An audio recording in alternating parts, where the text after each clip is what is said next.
Today's episode is the octopus of Oklahoma, the lizardman of South Carolina, and the melon heads of Ohio, Michigan, and Connecticut.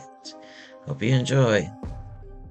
The Oklahoma octopus is a cryptid generally said to inhabit some freshwater, man-made lakes of Oklahoma, including Lake Thunderbird, Oologah Lake, and Lake Tenkiller, where it attacks and kills unsuspecting swimmers. There is no existing footage of it. Many point to the high mortality rate and a large number of unexplained drownings in the Oklahoma lakes as a clear sign of its presence. There have also been numerous reported sightings. Some skeptics doubt the existence of such an oddity. However, octopi have been recorded, at least for brief periods of time, living in freshwater environments. One such case involves a common octopus being caught at Lake Conway in Faulkner County, Arkansas. According to the rumor, this freshwater cephalopod is about the size of a horse and resembles an octopus, with long tentacles and leathery, reddish-brown skin. An octopus of this size can have up to 8 strong tentacles to pull an unwilling human underwater.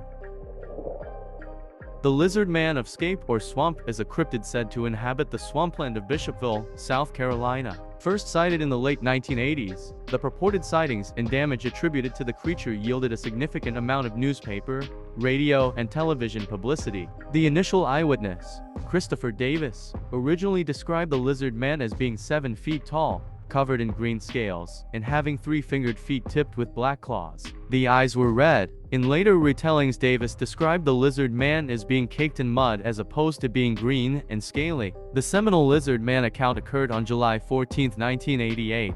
A 17-year-old named Christopher Davis claimed to have encountered a humanoid creature which pursued his car and damaged it. In the version of the tale Davis told officials, he had been driving home from work when his car blew a tire. After repairing his tire on a road near Scape or Swamp, Davis reported that he saw the creature appear 25 yards away. He got into his car and tried to escape, but by then the creature had clambered atop it and was hanging on. He swerved and eventually knocked the creature off. On August 5, 1988, Kenneth Orr, an airman stationed at Shaw Air Force Base, claimed to have encountered the lizard man and shot at it. Though this was found later to be a hoax, reports of the creature gradually declined at the end of the summer. In 2008, CNN mentioned the lizard man legend in a story about a couple in Bishopville, South Carolina who reported damage to their vehicle. The blood traces were subsequently found to be from a canine, probably a domestic dog or a coyote. After sightings died down, authorities speculated the creature could have been a bear.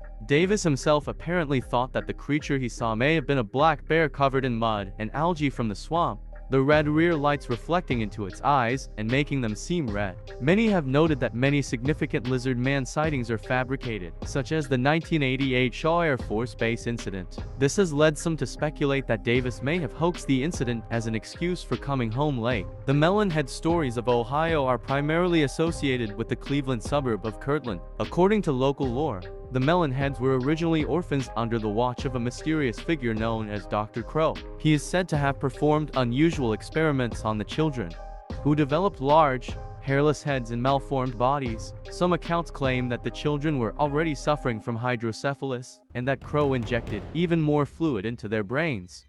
Eventually, the legend continues. The children killed Crow, burned the orphanage, and retreated to the surrounding forests and supposedly feed on babies. Legend holds that the Melon Heads may be sighted along Wisner Road in Kirtland, in Chardon Township. The Melon Head legend has been popularized on the internet, particularly on the websites Creepy Cleveland and Dead Ohio, where users offer their own versions of the story. A movie, Legend of the Melon Heads, released in 2010, is based on the Ohio legend and various other legends in the Kirtland area. In the 2018 horror anthology movie The Field Guide to Evil, featuring 8 stories from cultures around the world, the contribution from the USA is a rendition of the Melon Heads where a man's son is taken into the woods and turned into a melon head. There are similar legends about the Melon Heads in both Michigan and Connecticut. It is thought that these could really be just regular people that were disabled that had hydrocephalus. And so, if that's the case, they could technically still be alive and out there. So, if you decide to go to Ohio or Michigan or Connecticut and venture out into the woods and you see something like that, you might just want to head on the other way.